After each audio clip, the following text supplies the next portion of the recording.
I am Victor Ortiz. I am Colombian. I am from Bogota. I am an electronic technologist. I speak Spanish. I am 35 years old. I like listen to music.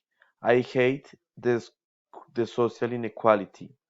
I'm studying system engineer. These are my activities on a typical day. I wake up at 5 a.m., take a shower and get ready to go to the office. Then I have breakfast and I go to the bus station. I start my work at 7 a.m. and finish at the 6 p.m. I come home at 8 p.m. We meet for dinner as a family. I start my academic activities at 9 p.m. I go to bed close to midnight.